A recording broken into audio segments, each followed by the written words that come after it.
भारत में middle class life. ज्यादातर लोगों के लिए इसका मतलब है एक स्टेबल जॉब, हर महीने सैलरी, यानी पूरी सिक्योरिटी, है ना? पर क्या ये वाकई में सिक्योरिटी है या बस एक धोखा? आज हम इसी सोच के पीछे की असलियत को समझने की कोशिश करेंगे। तो चलिए देखते हैं कि इस पूरी कहानी को हम कैसे समझेंगे।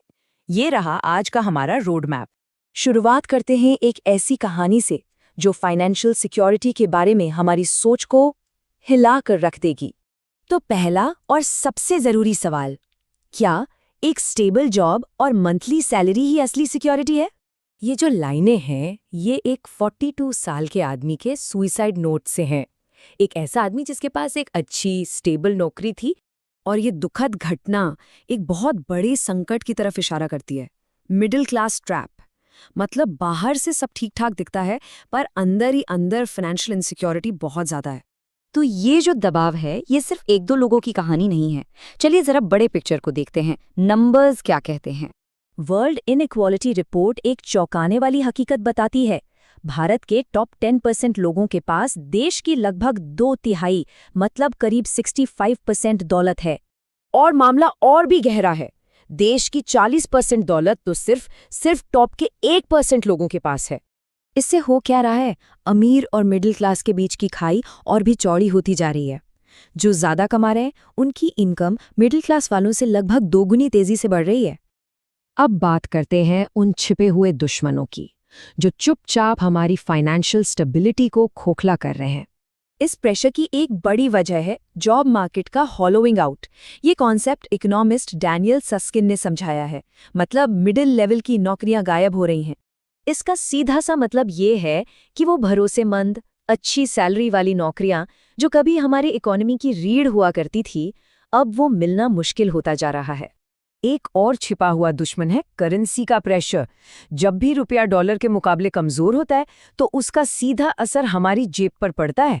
तो इन्फ्लेशन या महंगाई का मतलब सिर्फ ये नहीं है कि चीजें महंगी हो गईं। इसका असली मतलब ये है कि हमारी मेहनत की कमाई की जो कीमत थी वो घट गई है। सैलरी उतनी ही है, पर अब वो पहले जितना सामान नहीं खरीद सकती। अब जब हालात बदल रहे हैं, तो जो पुरानी फाइनेंशियल सलाह हमें मिली थी, वो क्यों फेल हो रही है? हमें हमेशा मार्केट के उतार चढ़ाव वाले दिखने वाले रिस्क से डराया जाता है। लेकिन उन छिपे हुए रिस्क का क्या, जो हर रोज चुपचाप हमारी दौलत को कम कर रहे हैं, जैसे महंगाई या करेंसी की गिरती कीमत? इस सिचुएशन के लिए एक परफेक्ट फ्रेज है, वेल ड्रेस्ड डिक्लाइन। मतलब बाहर से देखने पर सब अच्छा लगता है, नए फोन, घूमना फिरना, लेकिन अंदर ही अंदर सैलरी ग्रोथ कम होने और खर्चे बढ़ने से फाइनेंशियल स्पेस सिकुड़ता जाता है। दशकों से यही तो फॉर्मूला था सक्सेस का, है ना?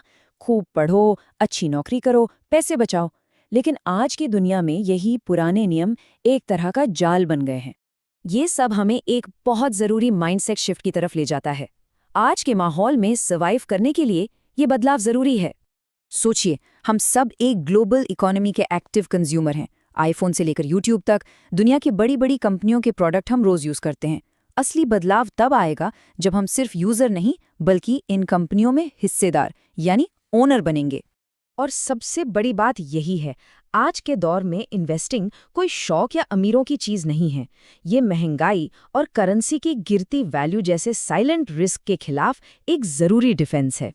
जब हम ग्लोबल कंपनियों में एक छोटा सा हिस्सा ओन करते हैं, तो इसका मतलब है कि हम उनके ग्रोथ में भागीदार बन रहे हैं, बजाय इसके कि सिर्फ बैठ के तमाशा देखें।